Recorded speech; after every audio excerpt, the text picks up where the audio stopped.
YouTube, what's going on? It's Thursday. As you know, we drop a video every Monday and every Thursday, so I'm excited to drop this tutorial for you guys. We're going pretty much back to the basics. Just an easy fade, number 3 on top. We're gonna do some color enhancers. I think it'll help his overall look. You know, hopefully you guys get some nuggets from this video. Again, every Monday and Thursday we drop content, man, so thank you guys for tuning in. I hope you guys enjoy the video. Guys, what's going on? So today we have a simple fade tutorial. It's nothing hard, but I guess it's good sometimes to go to the basics and just cover fading, man. The top obviously it's short. It's probably like a 3.5 or a 3 on the top. We're gonna leave it that length if you wanted to leave it. And we'll go straight from the ball line to the blade open.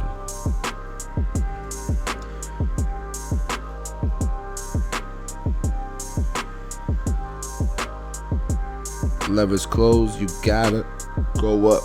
You gotta go up. If you don't go up high enough, you'll never take that line out, guys. So you gotta go up.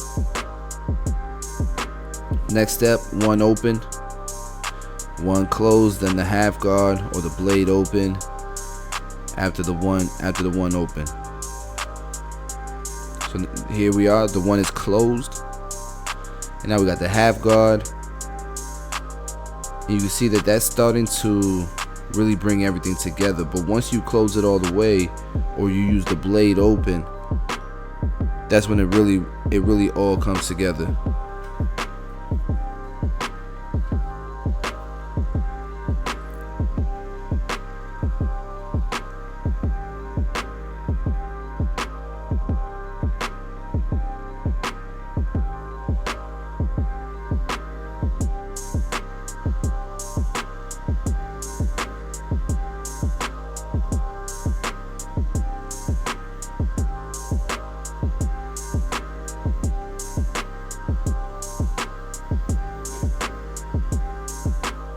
Alright, now we have the 1.5 guard.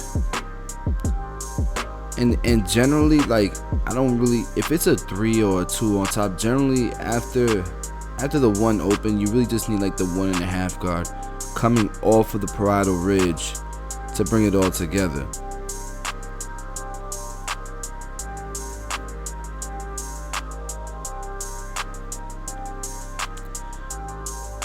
Now, a quick tip, guys, like once you go through all these steps, you could fade down using, the steps down to bring it all together. So like that 1.5 guard was my last guard. So now I'm just gonna do the same steps, just blend it down, just to kind of go back and touch things up. So I had my 1.5 guard, then my 1 open, my 1 close, obviously. I didn't think I needed to use the half guard, so I just went straight to like the blade open and I closed it as needed, and there's the blend on that side.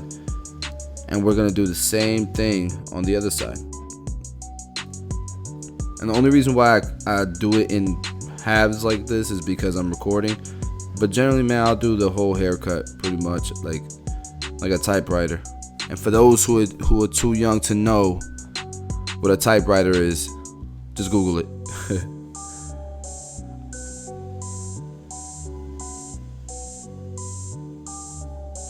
Believe it or not, like I've had somebody in one of my classes ask me that.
Sometimes, guys, some sides are similar to are different than the other. Sometimes, like, one side just blends easier. Like on this side, I don't think I used a half guard yet, and it's blending in, like using the blade open.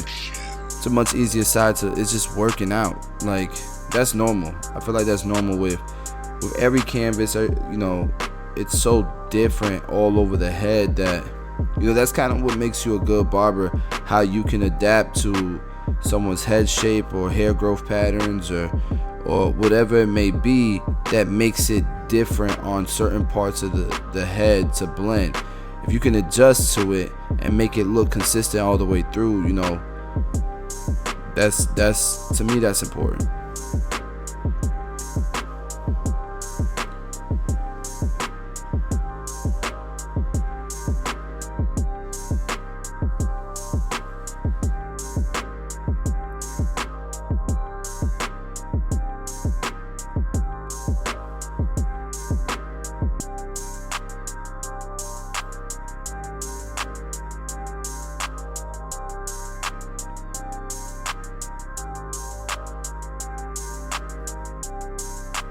And at this point, we're just going back down with the same steps, just blending down. And you can see how the fade is coming to life.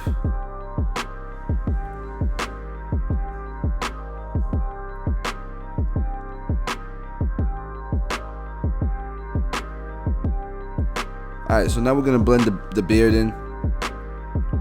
I'm just using my one guard open, because I feel like that's gonna be the same color tone as the top. See, the top is he's getting light up there, right? So even though it's probably like a number 3, it looks like a 1 open when we compare it to the beard, because his beard is fuller, has more hair density. So we're gonna blend it in.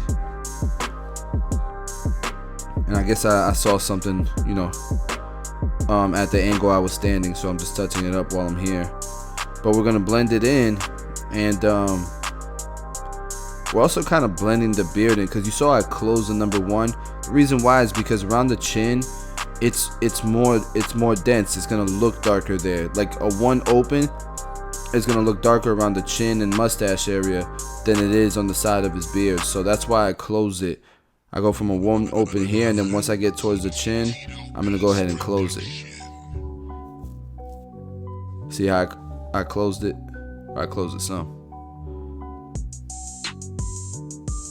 Yeah, now it's closed.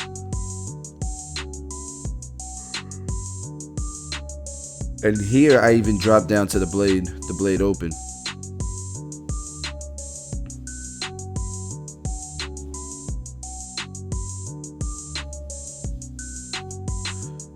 It is 8:52, July 5th, which means I got like 8 minutes to drop this video. I've been sick, man, so I apologize, guys. Like, I have food poisoning.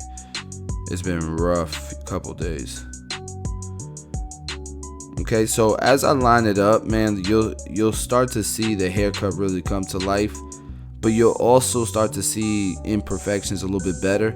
So I will go back in detail probably a little bit more. That's just the OCD in me. And around the jaw, the back of the beard, it's good to stay natural. Even the natural curve of the beard, like the back part of the beard by his ear, don't just go straight down. Follow the shape. That way when it grows back, it's easier to maintain and it just looks better.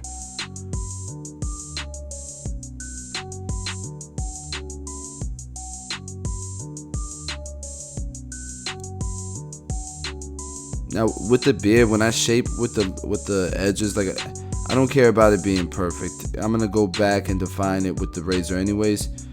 I'm just mostly like clearing bulk and getting a little bit of a shape in there.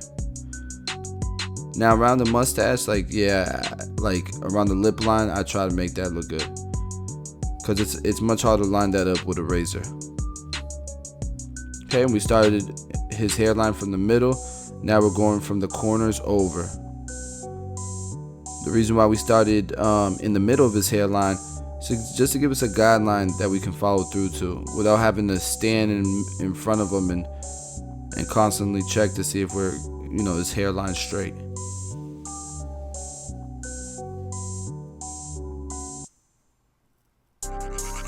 And we'll do the same thing with the beard. Same thing. This just allows me to not have to keep checking to make sure that the lineup is straight. You know what I mean? Using reference points are really important. Alright, I'm using my Bronze Series 9 shaver in the neck area. The reason why I did that is just because like the neck area is a more sensitive area. I'm hesitant to use those Babyliss ones there because they cut so close. And now we're using the 245 shave gel. You already know what time is it. No, I'm just playing. That's my shave gel, guys. Alright, so I'm combing it in. If you notice, a little bit goes a long way. Like, you don't have to put a bunch of shave gel. A little bit goes a long way.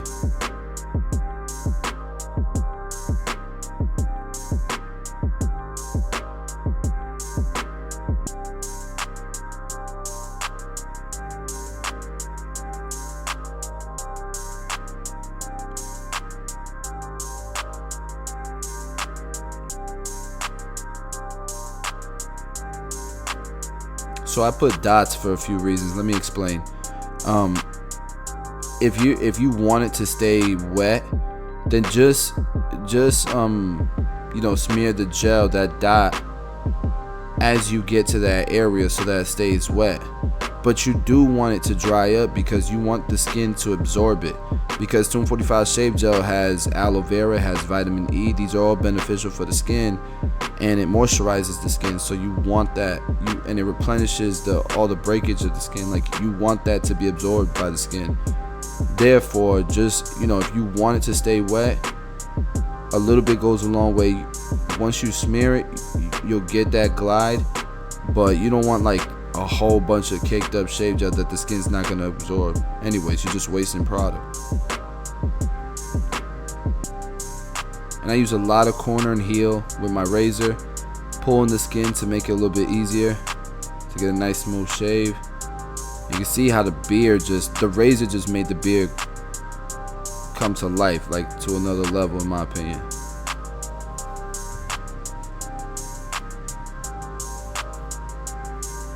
And the way I do the mustaches, I kind of make them bite on their lip, and that helps stretch the lip area, so I can get in there and detail it.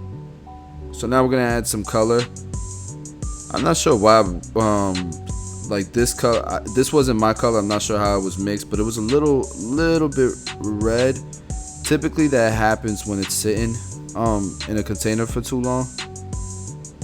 But what I did after is I kind of put a little bit of water and kind of lightened it up some. That way it didn't look too red.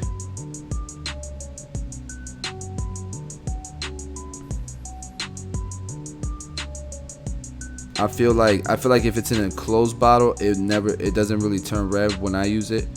But maybe there was some oxygen or something that was getting in there that was messing it up. If you guys know why that happens, let me know in the comments.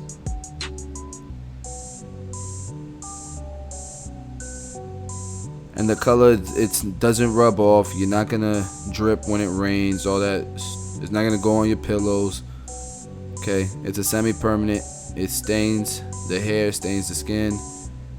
It lasts 3 to 5 days.